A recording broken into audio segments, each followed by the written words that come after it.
waa maalinimo jimcaha saacaduna waa 10kii ama 4tii subaxnimo oo barqa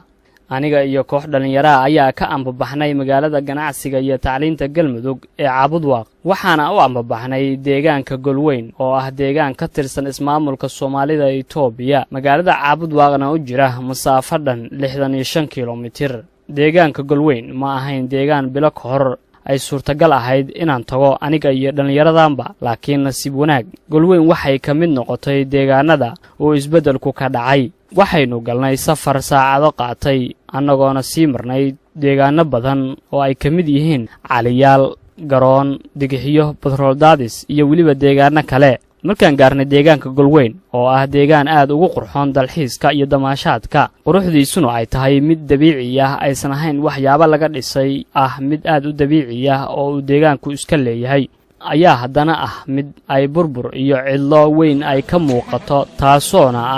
saameyntii ay reebtay dawladdii dhacday ee deegaanka Soomaalida Itoobiya oo kaliftay in qof waliba oo waxgal oo deegaankaas ka soo baxa oo ka hajiro dhibaatooyin iyo waliba caburun ay u geysanayeen ciidamadii liyu booliska iyo waliba xukuumaddii ismaamulka Soomaalida ee Cabdi Cumar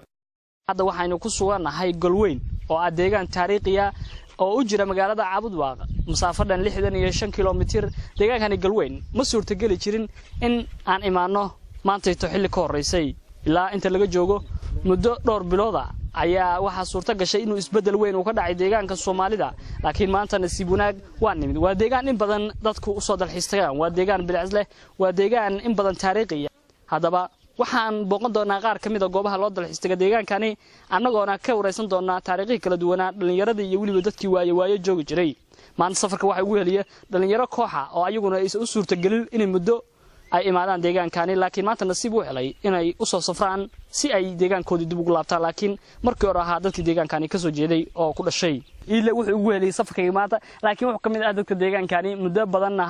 soo joogay taariikh badan ka soo maray waxaan dul taaganahay ceel kamid ceelasha deegaankani oo ilaa u taariikh badan ka soo maray ilaa haye bal ku soo dhawow telefishinka caalamka iyo barnaamijka taariikhda Golweyn saamaana waa dhawaha hadda koor waxaan joognay wadankan 7 sano koor waxaan kamid ahaan jiray dadkii dhalinyaradii markaa soo kacday oo lagu dhuri jiray ceeshan walaayna way dhib badan tahay maalinkii ugu horeysay oo la igu dhuray ceeshan heer waxay gaadeen dhaw macnaha madax wareer baa iyo kaniin aan soo qaatay ana halka ka baqaya ka bacda xoog baa la igu qabtay xoog baa la igu galiyay bacdeed waxay gaadeen aan soo dhuro way gudii markaa gashay ceelkii waa mugdi dhowr kiiloomitir ba hoos lagu sii gelinaya mugdi oo xarg lagu cid ku weelisay jiray biyo dhex tagtay waxa dareenta والله لبدن بدريمسا قفك markaad fiiriso dadkii waxay ku noqonayaan shimbiro macnaha u fiiriso kale laakiin marka dambe la qabsato si caadi ah wala qabsanaysa masasid ma baqasid si caadi ah wala haysanaysa wali wuxuu kula yaab ka badnaa intii aad joogtay oo aad ku aragtay ceelashaani hawsha wallahi waxay wali badnaa waxay ahaayeen markii la geliyo kale ceelkii oo dhan baa mar soo dubay hay adoo ku jiro soo dubay gacayaan badan baa igu dhacay qatar nabarada iga soo gaaray ugu yaalaan anoo dhaawacna markii dambe waliba biirooday baa laga soo bixiyay markii dambe taas ay ugu daqnayd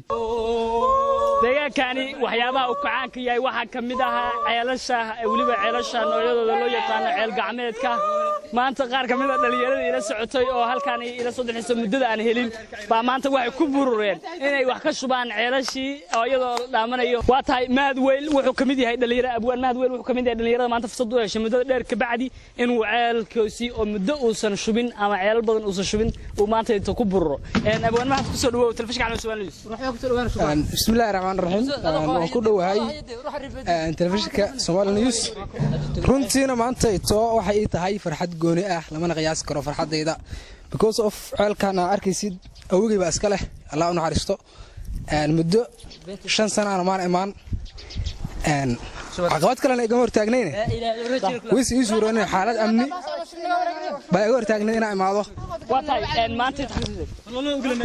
maanta waxa fursad u heshay inaad ka qayb noqotid dhalinyarada halka timid oo inay deegaankoodii oo muddo dheer imaan dareenkaaga bal ka waran sidii markii hore aad u imaan jirtay iyo dhibaatadii dadka loo geystay wala dareenkii horta lama qiyaas karo maanta aad baa u faraxsanahay because of waa dareemi kartaa marka caqabad ku haysato oo ehelkaagii iyo gurigaaga iyo hantidaadii aad duruuf kaga tagtid adiga u baahan haddana maanta alxamdulillah waa kan deegaanka waan imid wax kasta waan ka qabanayaa in hawl kasta waan ka qaban karaa ceelashii waa shubanaya geliga waa waraabsanaya ehelkayga waa booqanaya dee runtii waxaan dhihi karaa nasr waa ilaahay furo. maasha allah golweyn waxay ka mid tahay deegaanada aadka ugu qurux badan dhinaca dalxiiska maxaad bulshada deegaanadan u dhalatay iyo weliba oo maadaama dalkii la isku furay maxaad dhihi lahayd? runtii waxaan dhihi lahaa oo aad iyo cod gaaban iyo cod dheer baan ugu baaqi lahaa dadka ka soo jeeda deegaankan galweyn iyo deegaanada kale u dhow sida Cilaanle, Badroolada, Dagiciyo dhammaan gobolkan Doolo dadka ka soo jeeda waxaan dhihi lahaa wadanku sidii hore ma ahan xaaladdu waa isbedeshay hadda horumar wadanka ka socda wadanku waa isku furmay hadee wadanka lagu soo noqo awal hadii dib looga cararo wadanka waa caadi marka qof kasta wadanka ku soo noqo guryahaagii iyo alaabta dayactiro hal dhiso wadanka oran lahaa. waxaana noo suurtagelin inaan xog dheer ka helno dadka deegaanka ayadoona ay sababtu tahay dadkoo ah dad muddo dheer la soo caburinayay ama xorriyatul qowlka aan loo ogolayn ayagoona weli ka cabsi qaba ama aaminsan inaysan dhammaanin xorriyatul qowlkii. waa Mahad Bashiir Cismaan Mahad Xilif, telefishinka caalamiga ah ee Somali News, degmada Caabud Waaq.